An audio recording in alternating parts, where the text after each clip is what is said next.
إن هذا القرآن يهدي للتي هي أقوم ويبشر المؤمنين الذين يعملون الصالحات أن لهم أجرا كبيرا. قرآني نبض حياتي، قرآني طهر ذاتي، قرآني عصمة أمري، قرآني طوق نجاتي، قرآني طوق نجاتي. الحمد لله نحمده ونستعينه ونستغفره ونؤمن به ونتوكل عليه ونعوذ بالله من شرور أنفسنا ومن سيئات أعمالنا، من يهده الله فلا مضل له ومن يضلل فلا هادي له، ونشهد أن لا إله إلا الله وحده لا شريك له، ونشهد أن سيدنا ومولانا محمدا عبده ورسوله، أما بعد. پروگرام اعجاز القرآن کے ساتھ عبدالخالق ہمدرد آپ کی خدمت میں حاضر ہے، اور اس سلسلے کے پروگراموں میں ہم آپ کے سامنے یہ عرض کرنے کی کوشش کر رہے ہیں کہ قرآن کریم معجزہ ہے، اور اس کے معجزہ ہونے کے مختلف پہلوؤں کو مختلف انداز سے اور مختلف اسالیب سے لوگوں نے دیکھا ہے. بہت کچھ اس کے اوپر لکھا جا چکا ہے، لکھا جا رہا ہے اور لکھا جائے گا. تو پچھلے پروگرام میں ایک مختصر سی بات ہوئی تھی کہ قرآن کریم نے جو قانون پیش کیا ہے وہ کامل، مکمل اور ہر پہلو سے محفوظ اور ہر ضرورت کو پورا کرنے والا ہے. لیکن یہ بات یاد رکھیے کہ قرآن کریم ہمیشہ جس چیز کو بھی بیان کرتا ہے اس کے مبادی کو بیان کرتا ہے، اس کے بنیادی اصولوں کو بیان کرتا ہے. مثال کے طور پہ قرآن کریم نے تجارت کا اصول بیان کیا، تو وہاں پر یہ سارا نہیں فرمایا کہ یہ تجارت کرو، یہ نہ کرو، یہ کام کرو، یہ نہ کرو، ایسا کرو، ایسا نہ کرو. نہیں، اس کی بنیاد فراہم کی اور ارشاد فرمایا کہ یا ایھا الذین آمنوا لا تأکلوا اموالکم بینکم بالباطل الا ان تکون تجارۃ عن تراض منکم. یہ ایک اصول بیان کیا کہ اے ایمان والو، ایک دوسرے کے اموال غلط طریقے سے مت کھاؤ. الا ان تکون تجارۃ عن تراض منکم، ہاں اگر آپس میں تجارت کے ذریعے سے اگر کوئی چیز کھاتے ہو تو وہ تمہارے لیے حلال ہے. یہ ایک بنیادی اصول ہے کہ آپ کسی کا مال باطل طریقے سے، غلط طریقے سے اس کو دھوکہ دے کر اور دھونس دھاندلی کر کے یا کوئی غلط جو ہے نا کاغذ بنا کر کسی بھی طرح سے کسی کا مال آپ غلط طریقے سے نہیں کھا سکتے. اور غلط سے مراد جس کو شریعت نے حلال اور جائز نہیں قرار دیا، اس طریقے سے آپ نہیں کھا سکتے. اب اس ایک اصول کو آپ جہاں چاہیں لے جائیں اور جہاں چاہیں اس کو منطبق کریں، تو اس کا نتیجہ آپ کو ایک ہی ملے گا کہ غلط طریقے سے کسی کا مال مت کھائیں. پھر اس کے آگے اصول جو چاہیں وہ ہوں گے، اس کی تفصیلات آتی رہیں گی. اگر قرآن کریم نے بیان کیا کہ غلط طریقے سے مال مت کھاؤ، اگر یہی آیت آپ کسی عام آدمی کے سامنے پڑھیں تو اس کو بھی پتہ چل جائے کہ ہاں یار غلط طریقے سے مال نہیں کھانا چاہیے. اور یہی آیت آپ کسی بہت بڑے قانون دان کے سامنے پڑھیں تو اس کو بھی سمجھ میں آئے گا کہ ہاں غلط طریقے سے نہیں کھانا چاہیے. لیکن اس غلط اور باطل طریقے کا جو علم عام آدمی کو نہیں ہے وہ اس قانون دان کو ہے. بہت ساری چیزیں جو اس کم علم اور عام آدمی کے پاس نہیں ہیں وہ معلومات اس کو دستیاب ہے. اور اسی طرح سے قرآن کریم نے کہا کہ سود نہ کھاؤ، اور فرمایا کہ اللہ تعالیٰ نے تمہارے لیے وَأَحَلَّ اللَّهُ الْبَيْعَ وَحَرَّمَ الرِّبَا کہ اللہ نے خرید و فروخت کو حلال قرار دیا اور سود کو حرام قرار دیا۔ یہ بہت موٹا اصول ہے تجارتی طور پر کہ بھئی تجارت حلال سود حرام، تجارت حلال سود حرام۔ اور تجارت کے بارے میں خود آپ کو پتا ہے کہ مسلمان جائز اور حلال چیزوں کی تجارت کر سکتا ہے، حرام کی تجارت ہی نہیں کر سکتا۔ تو ایک طرف اس کو بتایا جا رہا ہے کہ تجارت کو حلال چیزوں کی تجارت کرو اور پھر حلال طریقے سے تجارت کرو۔ جس چیز کی تجارت ہو رہی وہ بھی حلال ہونا چاہیے اور جس طریقے سے کر رہے ہو وہ بھی حلال ہونا چاہیے، سود جو ہے وہ نہیں ہونا چاہیے۔ اب آپ نظر لگائیے کہ کتنے مختصر الفاظ میں کتنا بڑا اور کیسا آفاقی قانون جو ہے نا قرآن کریم نے اس کو بیان کیا۔ اسی طرح سے تجارتی اصولوں میں مثلا قرآن کریم نے حکم دیا کہ یا ایھا الذین آمنوا اذا تداینتم بدین الی اجل مسمى فاکتبوہ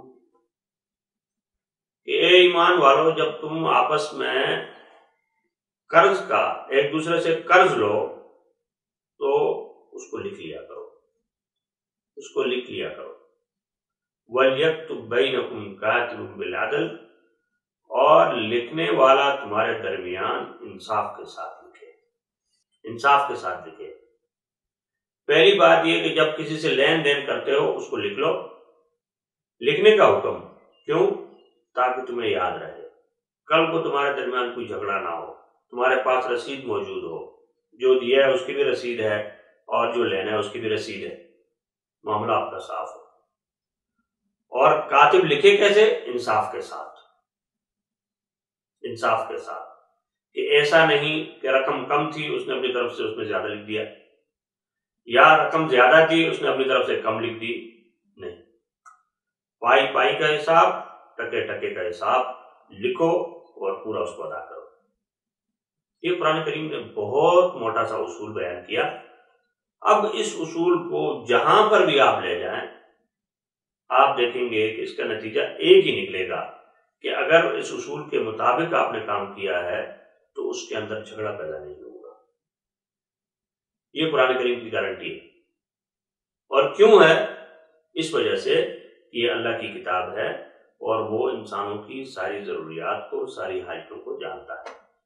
اسی طرح سے عبادات کے معاملے میں قرآن کریم نے جو عبادات جو ہے نا وہ پیش کی ہیں تو اس کو بھی 3 حصوں میں تقسیم کیا کہ کچھ عبادات جو ہے وہ مالی عبادات ہیں، کچھ عبادات جو ہیں وہ جان اور مال دونوں کے ساتھ ہوتی ہیں، اور کچھ عبادات ایسی ہیں جن کا تعلق انسان کی صرف جان سے ہے، اس کو تقسیم کیا۔ اب اس تقسیم کے بعد کیا ہو گیا کہ مسلمان کی پوری زندگی عبادت میں بدل گئی، پوری زندگی عبادت میں بدل گئی، اور ہر مسلمان یہ سمجھتا ہے کہ میں جو کچھ کر رہا ہوں مجھے اس کا حساب دینا ہے۔ اور یہ بات یاد رکھے کہ عبادت کا مفہوم صرف نمازیں پڑھ لینا، صرف روزہ رکھ لینا، زکوٰۃ دے دینا، حج کر لینا، یہ عبادت نہیں ہے، بلکہ مسلمان کی ہر عادت نیت کی وجہ سے عبادت بن جاتی ہے، اور ہر عبادت ریاکاری کی وجہ سے ضائع ہو جاتی ہے۔ اس لیے ایک آدمی تجارت کر رہا ہے لیکن اسلام کے اصولوں کے مطابق کر رہا ہے وہ عبادت میں ہے، لیکن دوسرا آدمی نماز پڑھ رہا ہے اور نماز کے اندر اس کے دل میں یہ ہے کہ نماز پڑھوں گا لوگ مجھے کہیں گے بڑا نمازی ہے، بڑا زبردست آدمی ہے، میری تعریف کریں گے، تو یہ گناہ کر رہا ہے شریعت کی روح سے۔ نماز میں کھڑا ہے لیکن وہ نماز نہیں ہے۔ اور دوسرا تجارت کر رہا ہے لیکن تجارت اگر حلال طریقے سے کر رہا ہے، حلال چیزوں کی کر رہا ہے، بندگان خدا کو جو ہے نا وہ فائدہ پہنچا رہا ہے، تو اس کی تجارت جو ہے وہ عبادت ہے۔ نبی کریم صلی اللہ علیہ وسلم نے ارشاد فرمایا کہ الکاسب حبیب اللہ، ہاتھ سے کمانے والا، کام کرنے والا اللہ کا دوست ہے۔ یہ قرآن کریم کی تعلیمات ہیں اور اس نے ہمیں سکھایا کہ انسانی معاشرے کے اندر ان سب چیزوں کی ضرورت ہے، اور ان ضروریات کو اگر حلال طریقے سے پورا کیا جائے گا تو اس کے نتائج پورے معاشرے کے فائدے کی صورت میں نکلیں گے۔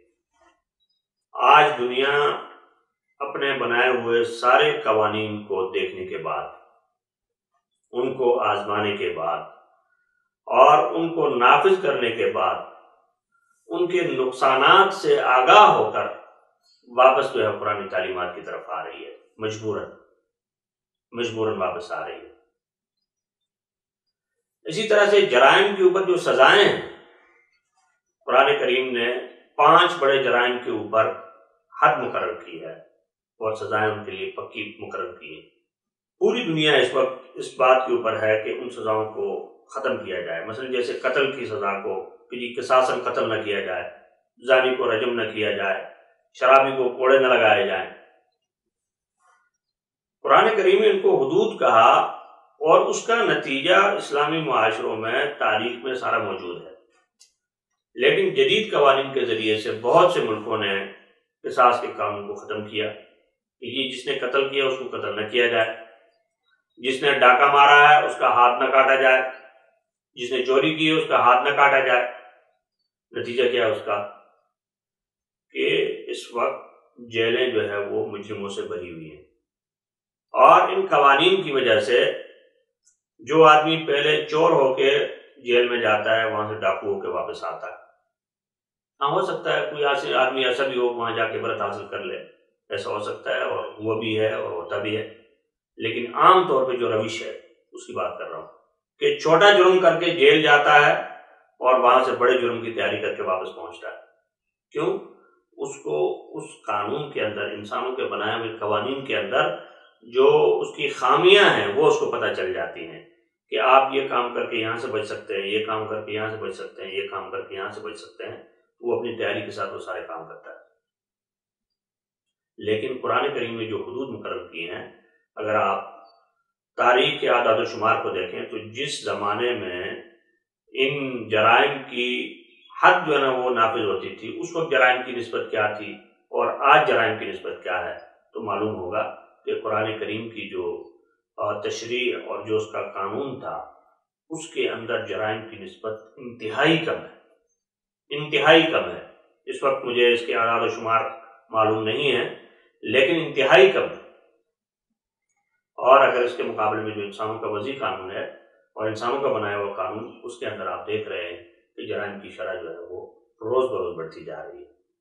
وجہ اس کی صرف ایک ہے، وہ یہ کہ انسان جب ایک قانون بناتا ہے اپنے علم کے مطابق بناتا ہے، اور وہ قانون جب وہ علم اس کا ختم ہو گیا تو دوسرے وقت کے لیے اس کو ایک اور نئی چیز گھڑنا پڑتی ہے، ایک اور نیا جو ہے نا معاملہ اس کو بنانا پڑتا ہے۔ ہمارے قوانین میں آپ دیکھتے ہیں کہ روز ایک نئی ترمیم ہوتی ہے، جی فلاں قانون سن 2016، اب دیکھا کہ 2017 میں کچھ اور ہو گیا، اس میں شامل کرنا ہے، اب اس میں ترمیم کرو ادھر ڈال دو۔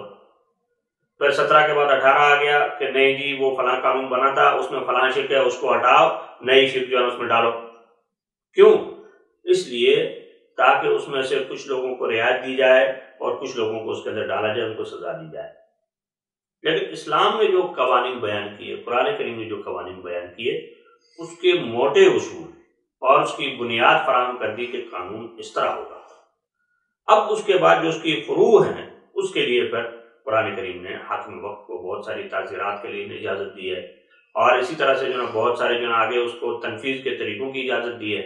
وہ ساری تفصیلات اپنی جگہ ہے، لیکن میں آپ سے صرف یہ عرض کرنا چاہ رہا ہوں کہ قرآن کریم بطور قانون اور قرآن کریم بطور خدائی قانون وہ ایسا قانون ہے کہ اس کی مثال آج تک دنیا کے قوانین میں پیش نہیں کی جا سکتی، اور قرآن کریم اس پہلو سے بھی معجزہ ہے، اور اس جیسا قانون نہ پہلے بنایا جا سکا نہ آئندہ بنایا جا سکے گا۔ اور جب انسانیت تعصب کی عینک کو اتار کر انسانوں کی فلاح کے لیے سوچے گی تو وہ یقیناً اس بات پر مجبور ہوگی کہ وہ قرآن کریم کے قوانین کو نافذ کرے اور ساری انسانیت کو ان تمام جو ہے وہ مشکلات سے چھٹکارا دلائے جن کے اندر وہ گرفتار ہے۔ اور یہ قرآن کریم کے ایک قانونی معجزے ہونے کا سب کی طرف سے اعتراف ہوگا۔ اللہ تعالیٰ ہم سب کو قرآن کریم کی تعلیمات پر عمل کی توفیق عطا فرمائے۔ وآخر دعوانا الحمد لله رب العالمين. إن هذا القرآن يهدي للتي هي أقوم ويبشر المؤمنين الذين يعملون الصالحات أن لهم أجرا كبيرا. قرآني نبض حياتي، قرآني طهر ذاتي، قرآني عصمة أمري، قرآني طوق نجاتي، قرآني طوق نجاتي.